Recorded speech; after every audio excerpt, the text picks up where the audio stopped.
May mga gusto lang po akong i-clarify doon sa mga interviews at mga sagot ng nanay ko po sa mga interviews niya po. Unang-una po yung 70K na incentives po na sinasabi niya from World Championships 2021 po. Unang-una po 2022 po yun. At hindi lang po 70K yung na-receive ko po doon. Alam ko 6 digits po yun. Dahil dalawa po yung nakuha kong medalya. After nun, mga bandang December, umuwi ako sa Pilipinas. Nakikita kami ng mama ko.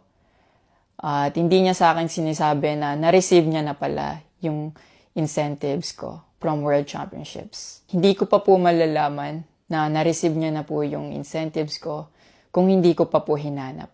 Never ko na po na-receive yung incentives ko po na yun. At never ko na rin naman po na hiningi yun sa kanila. Binigay ko na at wala na po yun sa akin. Ang sa akin lang naman, gusto ko malaman kung saan napunta yung incentives ko po na yun. Yung principle po kasi dito wala po sa liit o laki ng amount po na incentives po na ginalaw niya. Kundi po sa pagtago at paggalaw niya nang wala ko pong consent, yung pinapoint ko po sa kanya. At yung about sa red flag daw po si Chloe na sinabi ng mama ko, hinusgahan niya po agad si Chloe sa pananamit at sa pag-akto po niya. Magkaiba po ng kinalakihan. Unang-una, lumaki si Chloe sa Australia at ayun yung nakagisnay niyang culture. At ibang-iba po talaga sa Pilipinas kung paano tayo gumalaw, magsalita o manamit po. At yung about po sa yung mauubos po yung anak ko, nasabi po ng mama ko. Unang-una po si Chloe po may sarili po siyang income. Lahat po ng nakikita niyong gamit o yung pag-travel niya kung saan-saan po. Galing po yun sa pinagpaguran niya po. At bakit naman po ako mauubos? Gaya nga po ng sinabi ko, si Chloe po may sarili po siyang income. And lahat po ng bank account ko po nasa mama ko po. At may mga instances po talaga na si Chloe po yung sumasalo sa akin that time po. Bukod sa incentives po, nasa kanya din kasi yung bank account ko sa monthly allowances sa pag-gymnastics ko. And nung nakuha ko na yung bank account ko po na yun, doon ko po nalaman na inuubos niya po yung laman nun. And nasa akin po yung mga bank statement ng withdrawal po na ginagawa niya po. Sabi niya pa nagsimula daw yung hindi namin pagkakaintindihan dahil kay Chloe daw po. Opo, totoo po yun. Dahil ever since unang-una pa lang, ayaw niya na kay Chloe kahit hindi niya pa po nakikita or nakikilala in person.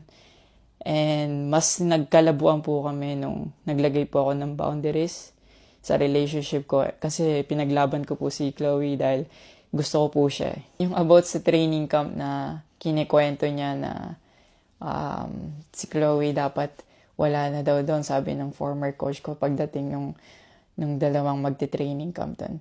Usually, kapag magte-training camp kami, palaging naka-hotel.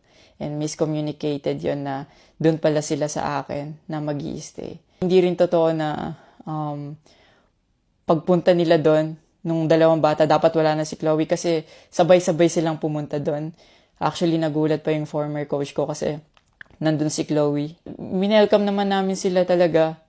Nag-prepare kami para sa kanila. So, hindi ko alam kung bakit ganun yung mga sinasabi niya. At yung sinasabi niya po na yung dalawang bata po dahil si Chloe yan doon, yung nakabalandra daw yung puwet po.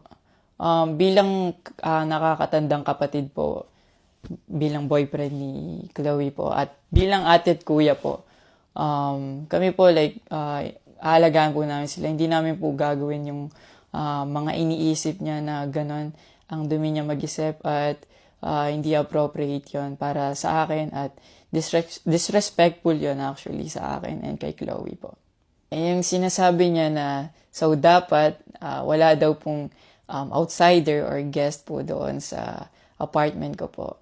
Di din po yung totoo kasi wala naman pong naka-indicate or nakalagay sa contract na bawal yung guest or outsider sa loob po ng apartment po. And actually, invited po si Chloe ng former coach ko from Japan nung SEA Games pa lang po sa Vietnam. So, sinabihan kami na invite mo na lang si Chloe sa Japan and doon kayo mag-hangout. Sabi niya pa na feeling niya daw, nilalayo ako ni Chloe sa kanila. Unang-una po yun, months before nun, kasi uuwi ako parang 3 days yun. Sinabihan ko na sila na mag-i-spend time ako kay Chloe. Nagpunta kami sa Baguio. Sinama ko si Chloe, nag-spend time kami. Nakikipaghalubilo naman po kami, hindi naman ako nilalayo ni Chloe. Actually, pumunta pa kami sa Pangasinan. Like, po kami doon, parang meet and greet. Yeah. Tapos after nun, nagpunta tayo ng Baguio. And then, ikaw pa nga nag-aya na yung sa bike. Yeah, Because we didn't tayo. know what to do Yeah. after nung kumain, because they were like, oh, what do we do? I was like, oh, let's go sa Burnham Park. Yeah. So that we can take the little kids to go biking. Yeah. So I'll just attach a screenshot of me saying sorry at that time if they felt left out when we were all hanging out sa Baguio. So you guys can just pause and read. Actually, nagkita po yung mama ko and yung family ni Chloe twice po. And then, yun, nag-usap po sila. And the last resort, my family made a group chat Yeah. na kasama everybody involved because my family wanted to address kung ano yung issues ni mom mo towards me. Yeah, kasi marami na siyang pinapost. Yeah, madami na siyang pinapost. And even though my family knew na madami na siyang pinapost, my family still welcomed them, treated them with respect and with no judgment, na pinaringgan nila yung side ng mom mo, what she had to say about me and our relationship. And then, after the group chat, she left, Yeah. your mom left, and wala siyang narinig anything from my family. May recent interview po kayo na kinocongratulate niyo po ako.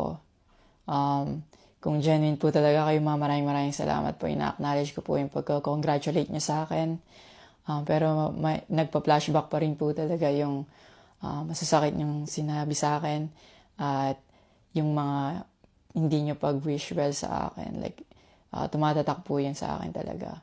Ang message ko po sa inyo na mag-heal kayo, mag-move on, at napatawad ko na kayo long time ago po. Pinagpe-pray ko na maging safe kayo palagi at nasa maayos kayong kalagayan dyan lahat. Tigilan na po natin to at i-celebrate na lang po natin yung mga ginawa po ng paghihirap, pagsasakripisyo ng bawat atletang Pilipino dito sa Olympics.